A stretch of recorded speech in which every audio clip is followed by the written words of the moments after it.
মিনাশ শাইতানির রাজিম। বিসমিল্লাহির রহমানির রহিম।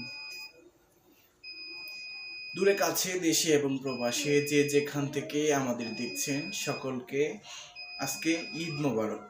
এখন বলতে পারেন এই ঈদ মোবারক কেন বললাম?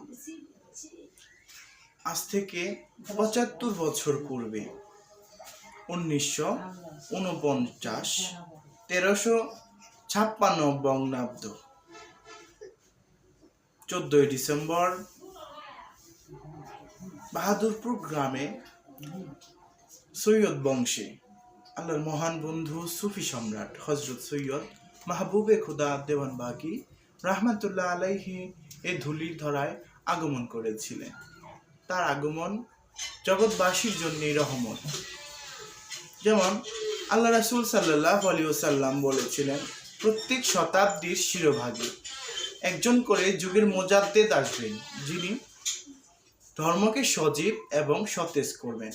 তাদের মধ্যে আমার মহান মুর্শিদ কিবলা জানো ছিলেন একজন। তিনি ধর্মকে সজীব এবং সতেজ করেছেন। হযরত বড়পীর আব্দুল কাদের জিলানী, খাজা মাইনুদ্দিন চিশতি আজমিরি সানজারি রহমাতুল্লাহ আলাই, বাহাউদ্দিন নকশবন্দ রহমাতুল্লাহ, মুজাদ্দেদ আল ফিসানি রহমাতুল্লাহ, নকশবন্দ রহমাতুল্লাহ, মুজাদ্দেদ আল ফিসানি এবং আল ফারুকি রহমাতুল্লাহ আলাইহা এবং শাহ চন্দ্রপুরী রহমাতুল্লাহ আলাইহা। তারপরে আমাদের মহান মুর্শিদ যুগশ্রেষ্ঠ মহামানব সুফি সম্রাট হজরত সৈয়দ মাহবুবে খুদা দেওয়ানবাগী রহমাতুল্লাহ আলাই এর ধুলির দলায় আগমন করেছিলেন। তার জন্মদিন আমাদের জন্য